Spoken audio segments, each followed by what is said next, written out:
करब हो। कैसे कलशा अकेल आंगन में धरब हो।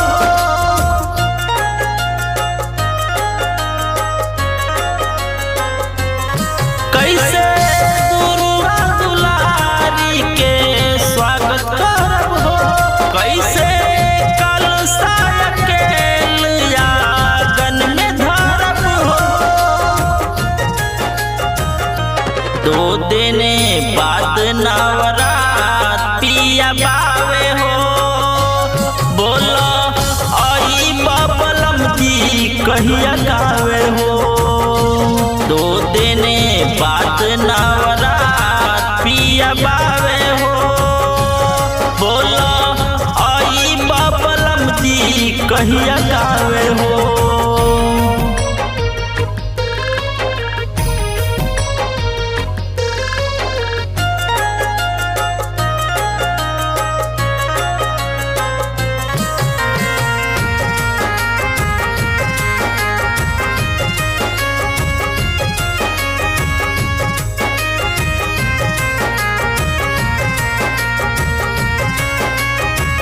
हर साल रहला तू तो साथे नवरात मनैला हो।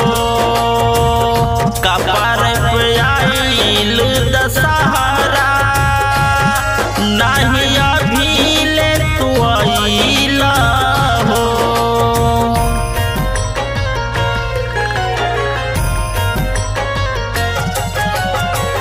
हर साल रहला तू तो साथे नवरात मनैला हो।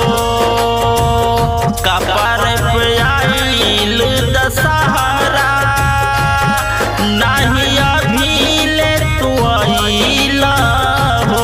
सजी कोई दरबार फिया खावे हो।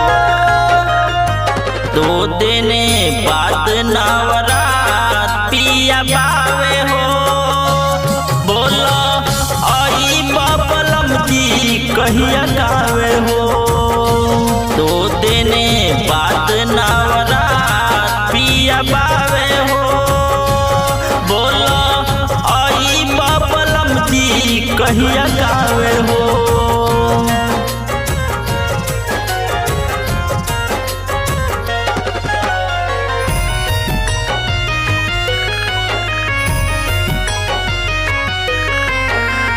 चंदन बाबू पवन कर बजलेट ऐसे कर पूजैया हम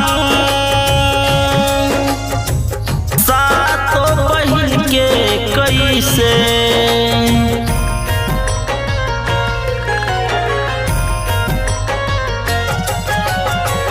चंदन बाबू पवन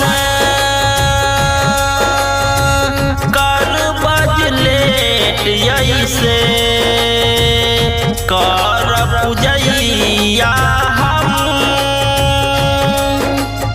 सातों बहिन के कैसे। कुमार भक्ति बा तोहर नावे हो। 2 दिन बाद नवरात पिया बावे हो। बोलो आई बबलम जी कहिया गावे हो।